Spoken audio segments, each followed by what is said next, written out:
Wow, people. Lord. Glad we're all paying attention. That fucking sucks, though. Wow. Who is responsible for this? And he just stared at it. It was just like, oh, shit. And that was the last time I read that.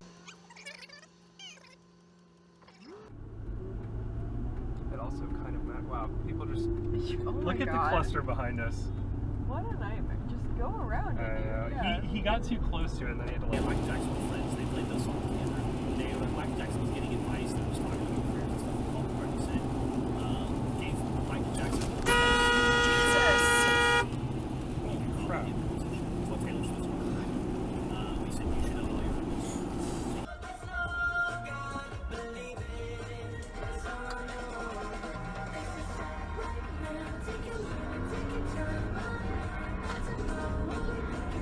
So I'm turning left onto a one-way street here with 4 lanes. It's a dual left turn. This red car is supposed to stay in lane number 1, but swings wide into lane number 3. Really? Jesus. God almighty. Grabbing a sphere. It's not very satisfying to me. Now, I do like grabbing a sphere. I find spheres to be incredibly something. Like, a sphere is what you want to throw. You want to put your hand around it. It feels good to hold a baseball. A sphere is great when you're Jesus fucking Christ! Radar reports and things of that nature, so it's all visible. It's all and that's where you can really start. You think they were racers and stuff? It's a... 3 separate events, It's a cop car? one, etc. I think it is. That's a cop car. That totally... If you're unfamiliar with the climate of the Portland area, the city itself averages about 2 inches of snow per year, so we get a couple dustings and that's about it. The surrounding mountains obviously get a lot of snow.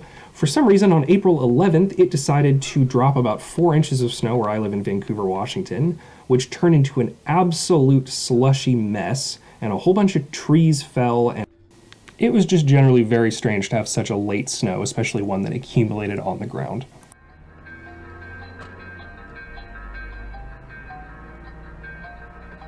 Really, dude? Come on. Who needs lights? There's 2 people behind us without their lights on. There's the guy straight behind us, and there was the guy that's turning right onto the on-ramp.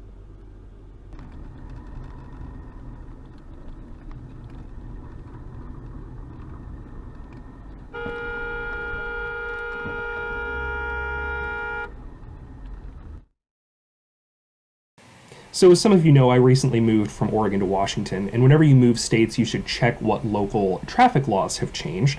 One of the ones that is very different is school buses. In Washington, you are not required to stop on any roadway 3 or more lanes wide, including turn lanes, if you're traveling in the opposite direction. So I was completely fine to go past this school bus on the other side here because this is a 5-lane road. Interestingly, the people behind me did stop, probably because in Oregon and other states, you're always required to stop unless the roadway is physically divided like a freeway.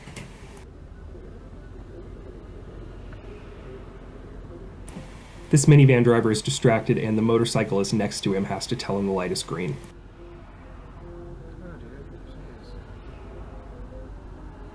That looked as ancient as the copy of Secrets of the Darkest Art upstairs. Its binding was stained and peeling in places. Hermione took it from Scrimger without a word. Really? She held the book in her hand and gazed at it. Harry Fuck saw you! that the title was in runes. This fucking idiot. In half a mile, take What the on I-205 south exit towards Salem. Wow. Unbelievable. Great smog since 1962, so way to go, London. Way to pull it out. Go, London.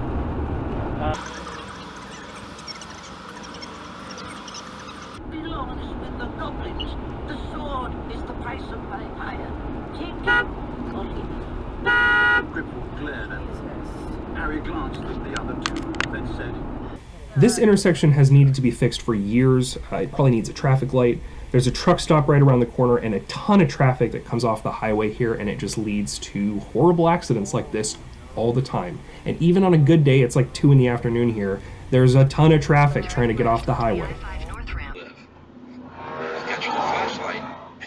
We'd been behind this car for about a mile, and the bike was sagging lower and lower. The front tire is actually dragging here that you can see. Hey, dude! Your bike is falling off! This pickup truck turning left makes absolutely zero attempt to stop at the stop sign. I don't think as busy. No, I didn't do that. Like very reasonable for a Starbucks. Well, that was a stop. Asshole. So the car to watch is the maroon Honda merging on from the right here.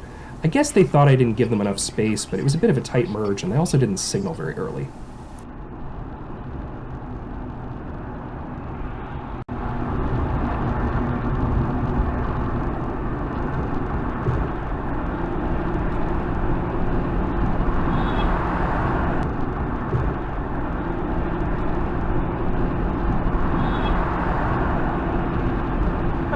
Yeah, flip me off because you used your blinker on the last fucking second. This is another one that kind of had me scratching my head. I'm pacing the guy in front of me, we're going at decent speed, I'm keeping a good following distance. This car on my left puts on his blinker and has enough space to move in front of me, but for some reason expects me to back off even further.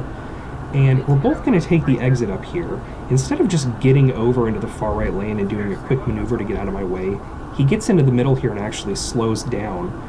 And I was already going to get over, so I just kind of continued my momentum and got into the far right lane. And he gets upset with me, I guess, for not just completely getting out of his way to make two different lane changes. So, sorry, bud, I guess. So this clip took place on Highway 62, just a few miles west of Crater Lake National Park. Unfortunately, as we discovered as this clip progresses, there is zero cell service here, and we were camping in the area that evening and did not have cell service until the next day. Unfortunately, the guy in front of us was intoxicated or distracted, but he was all over the place, crossing the center line pretty much continuously. You can see him here. We're also going super, super slow. I have these new cameras in all my cars. They all have speed indicators. You can see right here we're going 29 miles an hour. It's a 55 zone along this highway, so this guy was going really, really slow. Some of these corners you can't take at 55, but most of this road you can go 55, especially here on like these straightaways. We're barely doing 40, and he was crossing the center line even as cars were approaching, which was making us really, really nervous. We are looking for cell service. Unfortunately, no cell service. Even tried making the emergency call using other networks. There is nothing out there. We got the license plate number, took some details about the car, but unfortunately we just kind of had to sit behind and wait until we either saw a police officer or got into cell service range, which, spoiler, didn't happen.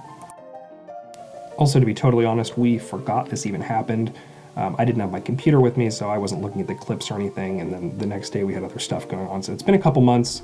I defer to the comments if it's worth reporting still. Here, at what was maybe the only place to possibly pass, he went completely over the line and slowed down to about 25, and then absolutely took off and went over 60, which was really, really strange because he'd been going slow the entire time.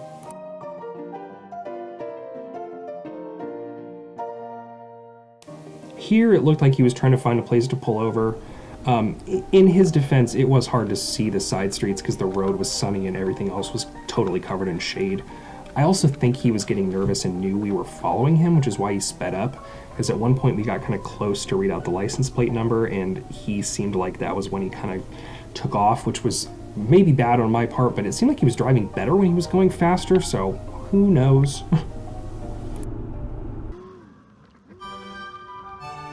This is the end of the bad driver stuff or any crazy clips. The last 5 minutes is just going to be scenic stuff as usual.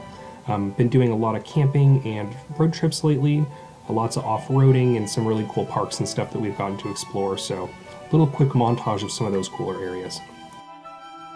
Also, for anybody interested in an update on my 1998 Mercury Mountaineer camper, it works as a camper. Stage 1 is complete, so to speak.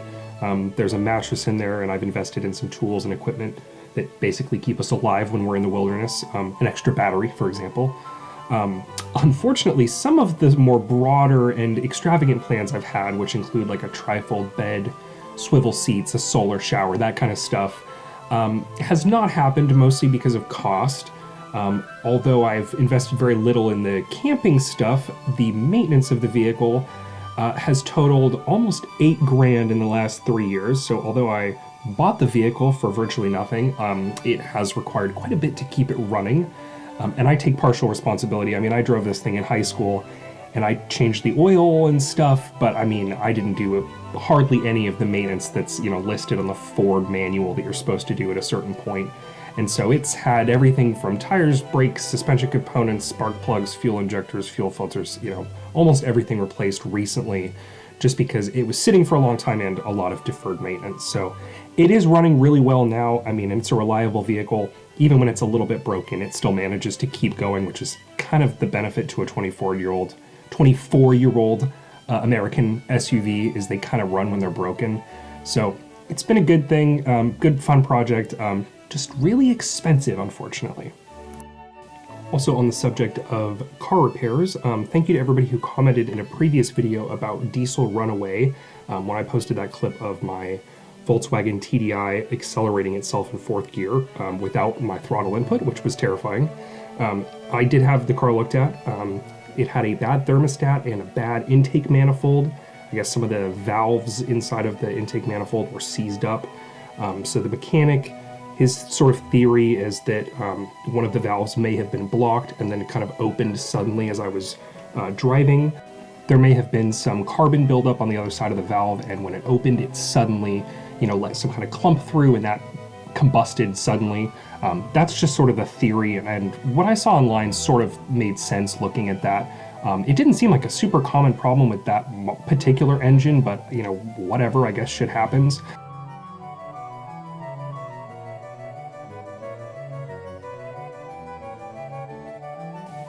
Ironically, despite all of my car ownership history, which is like 5 at this point, my partner has had the same Saab 900 for 10 years. It's now 32 years old, and it has cost less to fix than pretty much any other vehicle I've owned. So, used car ownership is an experience, for sure.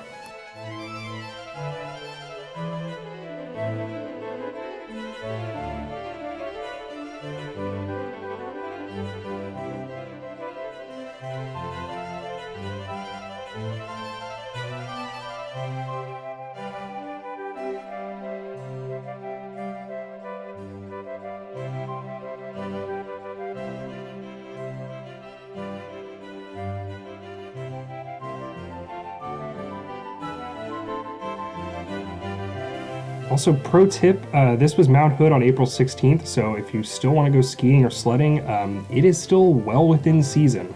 It was real snowy. In a second you'll see Timberline. It was a freaking whiteout. But yeah, it was nice to get one last hurrah of winter. Thank you everybody for watching, I appreciate it.